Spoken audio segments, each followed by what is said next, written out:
आप देख रहे हैं गणेश चतुर्थी स्पेशल कालचक्र गणपति बप्पा मोरिया। मैं हूं दिव्या अग्रवाल और मेरे साथ हैं प्रश्न कुंडली विशेषज्ञ पंडित सुरेश पांडे जी। पंडित जी, आपका बहुत बहुत स्वागत। धन्यवाद। 10 दिन मंगल करने आ रहे हैं मंगल मूर्ति। देखिए गणेश चतुर्थी स्पेशल कालचक्र। जी हाँ, तो आज है गणेश चतुर्थी, इसलिए आज कालचक्र में पंडित सुरेश पांडे जी आपको गणेश चतुर्थी की पूजा का मुहूर्त, पूजा की विधि, पूजा के नियम, पूजा के मंत्र और गणपति से जुड़ी बेहद ही रोचक जानकारी देने वाले हैं। साथ ही अगर ग्रह दोष के कारण आपके जीवन में भी कठिनाइयां बढ़ती जा रही हैं, तो कैसे आज के दिन भगवान गणपति की पूजा करके आप ग्रहों के बुरे प्रभाव से भी बच सकते हैं, ये भी आज आपको पंडित जी बताएंगे। तो अगर आप भी राशि अनुसार बप्पा का आशीर्वाद पाना चाहते हैं तो बने रहिए हमारे साथ और ध्यान से देखते रहिए गणेश चतुर्थी स्पेशल कालचक्र। इसके अलावा अगर आपका भी कोई सवाल है तो आप हमें फोन कर सकते हैं। हमारा नंबर है 0120-665-2415। आपकी अपनी चर्चा को शुरू करें उससे पहले जल्दी से पंडित जी से आज का शुभ मुहूर्त जान लेते हैं। बताइए पंडित जी। देखिए, आज 27 अगस्त 2025 दिन बुधवार है। आज भाद्रपद शुक्ल पक्ष की चतुर्थी तिथि दोपहर 3:44 तक है। इसके बाद पंचमी तिथि शुरू होगी। चित्रा नक्षत्र सुबह 6:05 से शुरू हो चुका है। शुभ योग दोपहर 12:35 तक, इसके बाद शुक्ल योग शुरू होगा। आज गणेश चतुर्थी है। आज रवि योग और सर्वार्थ सिद्ध योग भी बना हुआ है। इसी क्रम में आज के कुछ अशुभ मुहूर्त भी हैं, जैसे राहु काल दोपहर 12 बजे से 1:30 बजे तक, गुलिक काल सुबह 10:46 से दोपहर 12:22 तक और भद्रा काल दोपहर 3:44 पर समाप्त होगा। जय मां विंध्यवासिनी। तो आज किस मुहूर्त में भगवान गणेश की पूजा करने से महालाभ की प्राप्ति होगी, साथ ही क्या आज के दिन चंद्रमा के दर्शन करने से बचना चाहिए, आइए इस सब पंडित जी से जानते हैं। बताइए पंडित जी। देखिए, आज गणेश चतुर्थी है और 6 सितंबर को गणेश जी का विसर्जन किया जाएगा। आज गणेश चतुर्थी का मध्याह्न मुहूर्त 2:34 का है, जो सुबह 11:05 से दोपहर 1:40 तक रहेगा। आज चंद्रमा का दर्शन करना बिल्कुल सख्त माना है, क्योंकि आज के चंद्रमा का दर्शन करने से कलंक लगता है। आज रात 8:57 तक चंद्रमा का दर्शन नहीं करना चाहिए। जय मां विंध्यवासिनी। पंडित जी, अब जहन में सवाल उमड़ आया कि आपने क्यों मना किया कि आज चंद्रमा के दर्शन नहीं करना चाहिए। ये भी आ रहा है कि आज सकट चौथ है, इसके पीछे कोई वजह है, कोई कहानी है दिलचस्प? कहानी तो कोई नहीं है, लेकिन जहाँ तक मैंने शास्त्रों का अवलोकन किया है, आज का चंद्र दर्शन जो है वो निषिद्ध माना जाता है। और द्वापर में भगवान श्री कृष्ण द्वापर में जब द्वारका में रहते थे तो उस समय सत्राजित नाम का एक मतलब कि बहुत वैभवशाली संपन्न व्यक्ति था। तो उसको सूर्य की कृपा से भगवान सूर्य ने श्यामंतक मणि दी थी, और उस मणि को जो है उसके छोटे भाई ने पहन करके एक दिन उसका छोटा भाई जंगल में चला गया और जंगल में एक शेर से उसका सामना हो गया। शेर ने उसको फाड़ के खा लिया, ठीक है, और खा करके शेर चला गया। श्यामंतक मणि वहीं पड़ी थी और जामवंत जी उसी जंगल में रहते थे, उनको वो मिल गई श्यामंतक मणि। उन्होंने ले आकर के अपने बेटी को जामवंती को दे दिया खेलने और पहनने के लिए। और इधर क्या हुआ कि सत्राजित ने कहा कि ये मणि चाहते थे कृष्ण, उनको नहीं मिला, इसलिए उन्होंने मेरे भाई की हत्या करके और मणि चुरा ली। तो भगवान कृष्ण ने यही चतुर्थी के चंद्रमा का दर्शन किया था, जिसके वजह से उनके ऊपर ये कलंक लगा। तो फिर वो जंगल में जा कर के भगवान ने जामवंत से युद्ध किया, और उसके बाद जामवंत जब उनको पहचाने कि ये तो मेरे प्रभु ही हैं, जो राम थे वही आज कृष्ण होकर पैदा हुए हैं, तो उन्होंने अपनी पुत्री जामवंती का विवाह भी भगवान कृष्ण के साथ कर दिया और मणि भी लौटा दी। अच्छा, ठीक है, बहुत बहुत शुक्रिया पंडित जी। तो भगवान गणेश के किस स्वरूप की पूजा और उपासना करने से हमारा कभी भी अमंगल नहीं होगा, अब जानेंगे पंडित जी से। पंडित जी। सुमुखश्चैकदन्तश्च कपिलो गजकर्णकः लंबोदरश्च विकटो विघ्ननाशो विनायकः धूम्रकेतो गणाध्यक्षो भालचंद्रो गजाननः द्वादशैतानि नामानि य पठे शृणुयादपि विद्यारंभे विवाहे च प्रवेशे निर्गमे तथा संग्रामे संकटे चैव विघ्नस्तस्य न जायते। शुक्लांबरधरं देवं शशिवर्णं चतुर्भुजं प्रसन्नवदनं ध्यायेत सर्वविघ्नो प्रशान्तये। ओम गणाधिपतये नमः। भगवान गणेश को वक्रतुंड स्वरूप का ध्यान करने से ईर्ष्या से मुक्ति मिलती है और जीवन में स्थिरता आती है। ईर्ष्या एक ऐसी चीज है जो मनुष्य के जीवन में ऐसा बैरियर बन के खड़ी हो जाती है कि ईर्ष्यालु व्यक्ति कभी अपने लक्ष्य को नहीं प्राप्त कर पाता और कभी ऐसा व्यक्ति अपने जीवन के उद्देश्यों की पूर्ति नहीं कर पाता। गीता के 12वें अध्याय में लिखा हुआ है, अद्वेष्टा सर्वभूतानां मैत्रः करुणमेव च निर्ममो निरहंकार सम दुख सुखम क्षमी। अद्वेष्टा सर्वभूतानां, इस चराचर जगत के सभी प्राणियों से किसी से द्वेष और ईर्ष्या न करें। मैत्रः करुणमेव च, अपने समान के लोगों के साथ मैत्रीपूर्ण व्यवहार करें और अपने से जो नीचे हैं पशु पंछी जीव जंतु वनस्पतियां, इनके ऊपर करुणा का भाव हो। इनके प्रति कैसा भाव हो? करुणा का भाव हो। मैत्रः करुणमेव च निर्ममो, किसी तरह का मोह न हो मन में। निरहंकार, और किसी तरह का अहंकार घमंड न हो।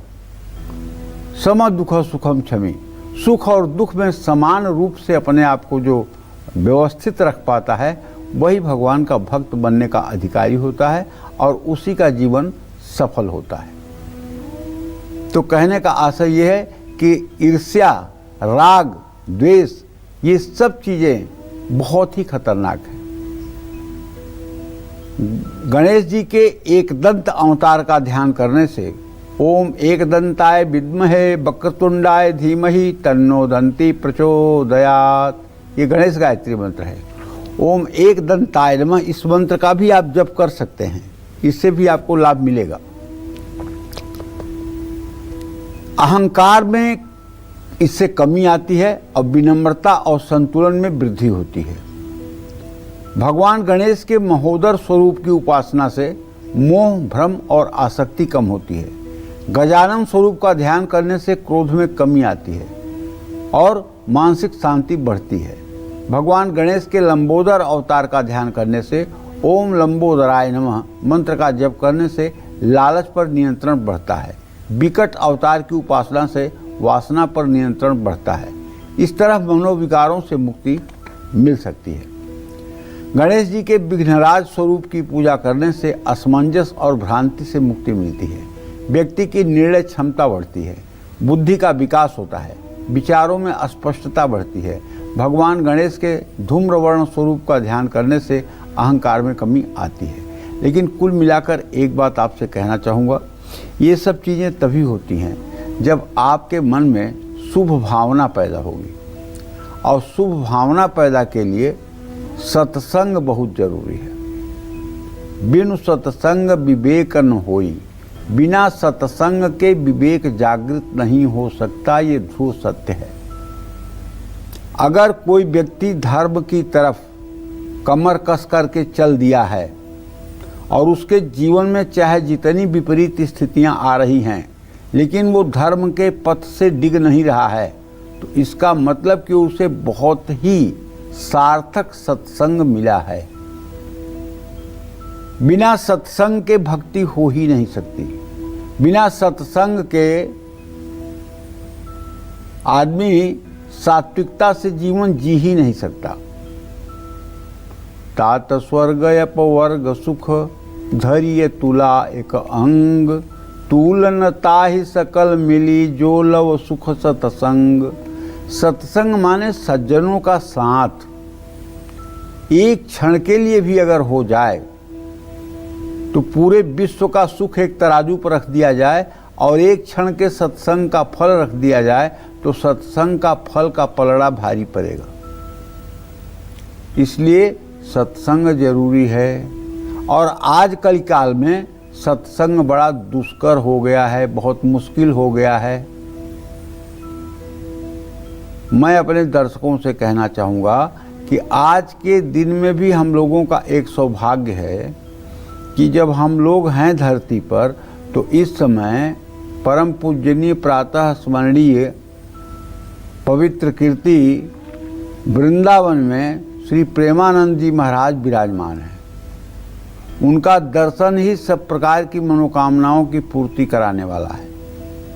अगर हम उनको अपने मोबाइल में जो रील और वीडियो देखते हैं, अगर हम अपने मोबाइल में उनका 1 घंटे का सत्संग रोज का सुनना शुरू कर दें, तो चाहे जितना हम रास्ते से भटके हुए हैं, एक दिन ऐसा आएगा जब हम भी अच्छे रास्ते पर चल देंगे।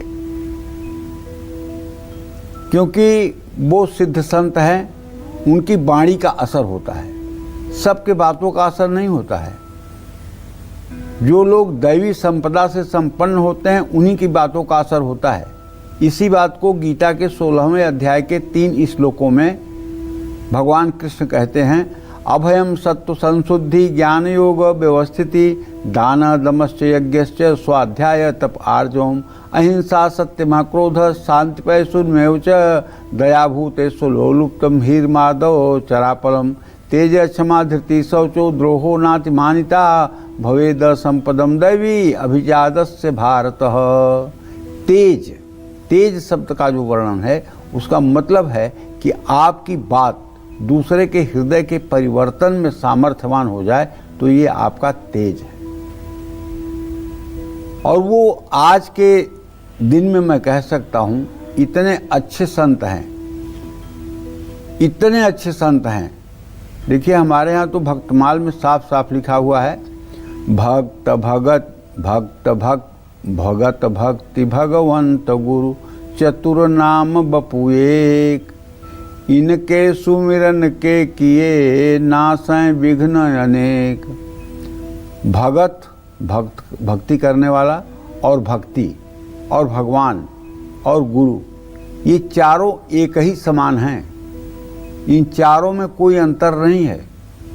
भगत भक्ति भगवंत गुरु चतुर नाम बपुए एक, इनके सुमिरन के किए नासै विघ्न अनेक। ये भक्तमाल में लिखा हुआ है। चारों में कोई भेद नहीं है, न भक्त में, न भक्ति में, न भगवान में, और न गुरु में। ये चारों एक समान ही हैं। बस इस रास्ते पर चलने की ज़रूरत है। तो मैं कहना ये चाहता हूँ कि सत्संग बड़ा जरूरी है जीवन को बदलने के लिए। सत्संग से आप पूजा पाठ भले मत सीखिएगा, सत्संग से आप तीर्थों में जाना मत सीखिएगा, लेकिन सत्संग से आप ये तो सीख सकते हैं कि कैसे आपको सोचना चाहिए, कैसे आपको भोजन ग्रहण करना चाहिए, कैसे आपको आहार विहार करना चाहिए, कैसे आपको अपने परिवार के साथ व्यवहार करना चाहिए, कैसे समाज के साथ आपको व्यवहार करना चाहिए। ये सब चीज़ें तो सत्संग से आपको पता लगेंगी ना। और इससे अगर आपके अंतर जगत का परिवर्तन होगा, तो आप जिंदगी में सफलता की ऊंचाइयों पर पहुंचेंगे ना। तो इसलिए गणेश की उपासना के साथ साथ सत्संग भी मिलना चाहिए। जय मां विंध्यवासिनी।